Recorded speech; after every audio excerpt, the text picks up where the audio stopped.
Star ॲम्बॅसेडरच्या Ganpati विश्वसृतामध्ये आपलं स्वागत आहे. आज आपण आहोत लालबागमध्ये. लालबाग राजाच्या मूर्तिकारांच्या घरी रत्नाकर मधुसूदन कांबळे यांच्या घरी येतो आपण आणि त्यांच्या कुटुंबासह आपण आता बोलणार आहोत लालबाग राजाच्या मूर्तीविषयी. ही जी लालबाग राजाची मूर्ती आहे ती जी काही मंडळामध्ये असते तशी सेम मूर्ती तुम्ही घरी बनवता, बरोबर? बरोबर. आम्ही आजोबांपासून आमची जी स्टाईल आहे बसण्याची वगैरे म्हणजे तुम्ही पोज बघितलं असणार. एक पूर्वी कसं होतं की छोट्या मूर्तीवरनं आम्ही मोठी मूर्ती करायचो. घरगुती फक्त आपली एकच मूर्ती असायची. आणि आता जे बघितलं तुम्ही आता सतत 2000पासून राजाचं जे आता एक बैठक आहे त्याच्यात काही चेंज केलेलं नाही आहे. आणि पूर्वी कसं होतं चलचित्र वगैरे ठेवण्यात यायची पूर्वी म्हणजे आजोबांपासून जेव्हा करायचे 1935पासून तेव्हापासून चलचित्र वगैरे बरेच होते. आणि साधारणतः 80च्या दशकांपासून लोकांनीच लालबागच्या राजाला जे आज हे लालबागचा राजा जे नाव आहे ते मंडळांनी नसून लोकांनी दिलेलं आहे. पूर्वी गरमखाडाचा गणपती म्हणून तो फेमस होता आणि एक आधीपासून म्हणजे 1934पासूनच राजा नवसाचा आहे. तर आता सध्या कसं आहे की प्रचंड भक्ती आहे, लोकांना प्रचिती येते, सगळ्यांचे नवस पूर्ण होत आहेत. तर पूर्वीसारखं आता चलचित्र वगैरे तिथे ठेवू शकत नाही, त्यामुळे 80 नंतर मंडळांनी चलचित्र ठेवायचं बंद केलं आणि आता फक्त सिंगल मूर्ती म्हणजे फक्त मूर्ती तिथे असते आणि सगळ्यांना चरणापाशी जायला मिळते. तर तेच म्हणजे आजोबांच्या काकांच्या काळामध्ये आम्ही पूर्वी एक छोटी मिनिएचर करायचो आणि दरवर्षी काही ना काहीतरी चेंजेस करून मग त्या मिनिएचरप्रमाणे मग मोठी मूर्ती उभी करायचो.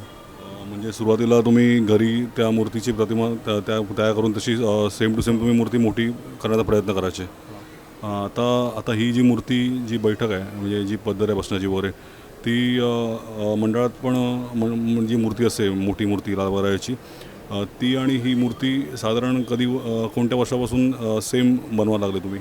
सेम असं नाही. आता आमची ही जी आर्ट आहे ती आमची स्वतःची आहे म्हणजे जे आजोबांनी स्वतः इन्व्हेंट केलेली आर्ट आहे. म्हणजे जसं स्टोरीप्रमाणे तुम्ही बघाल तर माणसाचा शरीर आणि हत्तीचा चेहरा त्याप्रमाणे ते एक स्लिम बॉडी ठेवलेली आहे. त्यामुळे आमचे कुठलेही तुम्ही गणपती बघाल 2 फुटापासून थेट राजापर्यंत सगळ्या मूर्त्यांची जी ॲनाटॉमी आहे, जी शरीररचना आहे ती फार माणसासारखी आहे आणि ती लोकांनी म्हणजे एक लोकांना ती आपली कला आवडली. आज प्रत्येक घरामध्ये प्रत्येकाची इच्छा आहे की आज लालबागचा राजा घरात यावा. म्हणजे आम्ही पण आमच्या पण ध्यानीमनी नव्हतं, आम्ही आमची सेवा करत गेलो, आम्ही आमची कला सादर करत गेलो. दरवर्षी तुम्ही बघितलं असाल तर 2000पासून मध्ये काही काळांमध्ये काकांनंतर आमचे गणपतीमध्ये गॅप पडली होती काही वर्षांसाठी.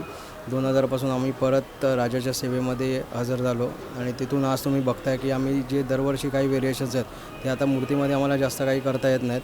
कारण मूर्तीचं जे रूप आहे ते लोकांच्या मनात एवढं भरलं आहे तर ते लोकांनीच अशी मागणी केली की मूर्तीमध्ये काही चेंज करू नका. मग आम्ही त्याच्यामध्ये सिंहासनामध्ये फरक करतो. तुम्ही दरवर्षी बघाल तर सिंहासन आमचं नाविन्य असं काही ना काहीतरी. यावर्षी आम्ही राजाची जी प्रभाव आहे ती पूर्ण विठ्ठलरूपी केलेली आहे. म्हणजे जणू काही विठ्ठलाचा एक आकार पाठीमागे तुम्हाला दिसू शकतो. म्हणजे साक्षात विठ्ठलरूपी प्रभाव आहे ती आणि सिंहासन आहे. तुमच्याकडे छोट्या अजून मूर्त्या बनतात ज्या बाहेर पण जातात त्या सगळ्या मूर्त्या तुम्ही एकत्र बसून सगळे घरातल्या कुटुंबातली माणसं तिकडे करतात. म्हणजे आता मुख्य म्हणजे पप्पांनी सुरुवात केली आहे आणि साईश पण आहे, संदेश पण आहे. यांच्याबद्दल काय म्हणशील? सर्वप्रथम बघ ही माझी आहे तिसरी पिढी आहे. मी सर्वप्रथम माझ्या आजोबांनी केलं 1935 साली कैलासवासी मधुसूदन धोंडूजी कांबळी. त्याच्यानंतर 1960s नंतर मोठे काका माझे व्यंकटेश मधुसूदन कांबळी त्यांनी ती प्रथा चालू ठेवली आणि त्यांच्यानंतर आता मी माझे वडील रत्नाकर मधुसूदन कांबळी आणि मी आणि माझे भाऊ अशा आम्ही ती आज प्रथा म्हणजे सेवा चालू केलेली आहे. माझ्या भावांचे दोघांचे प्रोफेशन जरी वेगळे असले तरी ते राजाच्या सेवेमध्ये साईश फोटोग्राफर आहे साईश फोटोग्राफर आणि संदेश प्रोडक्शन बघतो. राईट. तर ते राजासाठी कसं ना काय म्हणजे त्यांचं पण तेवढंच योगदान असतं त्याच्यामध्ये. सिंहासन वगैरे आम्ही जेव्हा बनवतो तर त्यांच्या म्हणजे टोटली टीमवर्क आहे, एकट्याचं काम नाही आहे. आज आता सध्या दुसरी आणि तिसरी पिढी मिळून हे सगळं राजाची सेवा करते. छोट्या मूर्त्या तुम्ही बनवता लालबाग राजाच्या सेम दिसणाऱ्या त्या जवळजवळ किती मूर्त्या तुम्ही बनवता दरवर्षी?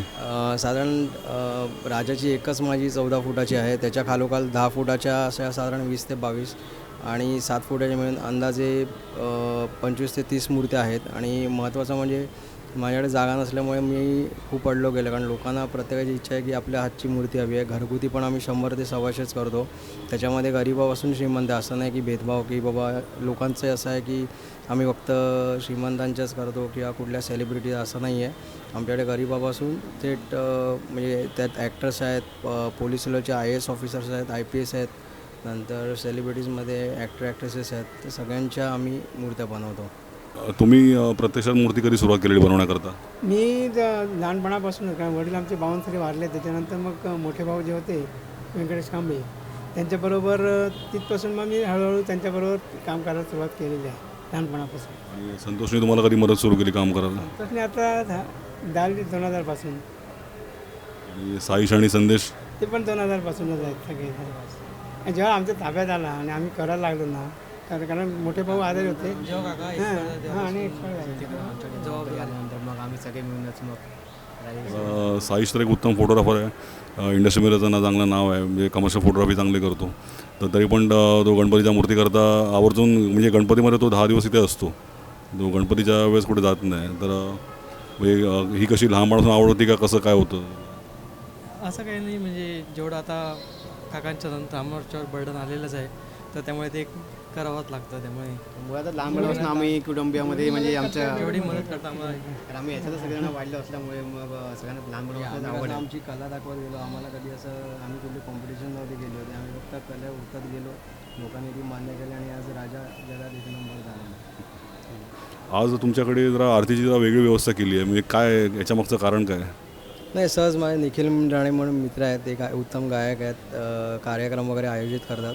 तर त्यांची इच्छा होती की आज भले आम्हाला लालबागच्या राजाजवळ तिथे सेवा देता येत नाही, तर आज तुम्ही आज मूर्ती घडवता, तुमची फॅमिली आता, आमची एक इच्छा आहे की तुमच्या म्हणजे आपल्या बाप्पाला एक आरती रूपात सेवा द्यावी. स्वखुशीने आलेले आहेत सगळे? खुशीने आलेले आहेत. दरवर्षी येतात का, कसं आहे? नाही, सर्वप्रथमच आलेले आहेत ते. याच वर्षी आलेले.